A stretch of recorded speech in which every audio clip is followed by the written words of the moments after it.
Beethoven's String Quartet in E minor, Opus 59, number 2, is the most pensive, emotionally turbulent, and arguably the most dramatic of the set of 3 Opus 59 Razumovsky quartets.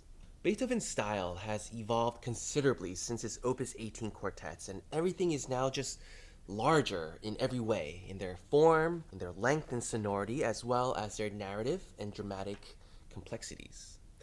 This is Beethoven in his full element, not emulating anyone else but secure in his own abilities and in his contribution to the genre.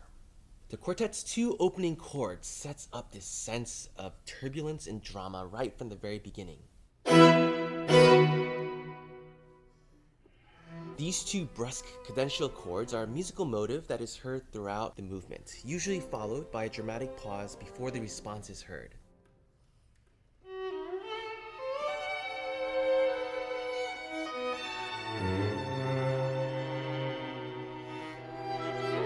Throughout the movement, he juxtaposes major and minor keys, changes temperaments and harmonies quickly, and uses syncopations to play with the sense of meter, furthering the sense of discomfort, of things never really quite settling down.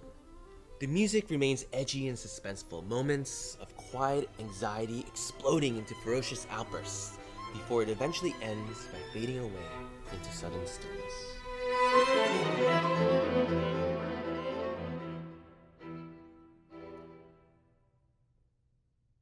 Beethoven gives the performers an instruction at the beginning of the second movement to treat this piece with a great deal of feeling.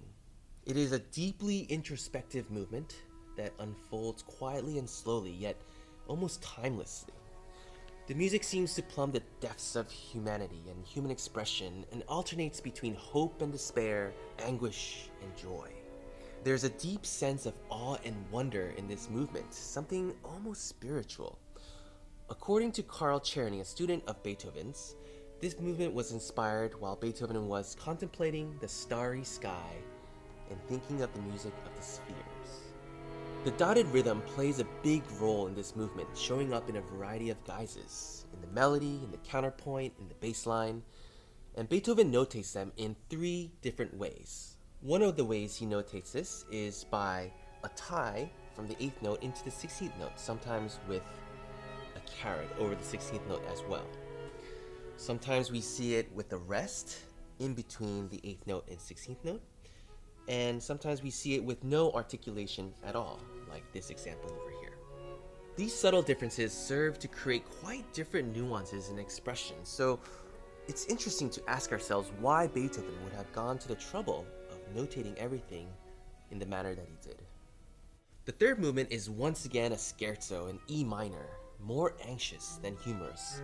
The sense of dance is stilted and furtive, moments of conviction alternating between moments of doubt, and this changes temperaments quickly and abruptly. The trio section in E major offers a more grounded, upbeat narrative, and here we hear Beethoven's inclusion of a Russian theme.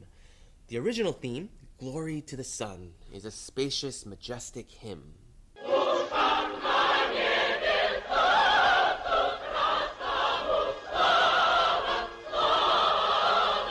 Which Beethoven transforms into a carefree little tune, first heard in the viola, and then passed around in all 4 voices in different combinations, until the increasingly chaotic repetitions seem to spin out of control and pile into each other.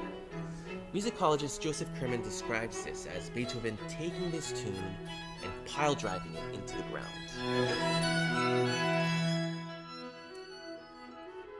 Usually in these scherzo and trio movements, the A section is repeated again after the trio before it concludes. Beethoven takes that idea and expands it, because why not, and asks the performers to go through that cycle one more time, creating an ABA, BA form. The final movement begins in the deceptively open key of C major. A nice reprieve, but a bit jarring in that the 3 previous movements were in E minor or major. This movement is again in rondo form, and the main melody is full of joyful bravado, and a dotted rhythm, drastically transformed from the second movement, once again propels this music rambunctiously forward. This movement alternates between major and minor modes as well, and there's a great deal of harmonic shifting around in between the rondo sections. And it appears that C major will prevail after all in the most triumphant return to the theme, until we are pulled abruptly into the coda, where E minor becomes firmly established yet again, and we remain where we came from. Instead of succumbing to the darkness, perhaps Beethoven is fully embracing it and accepting it on his own terms. He accepts his fate and remains defiant until the end.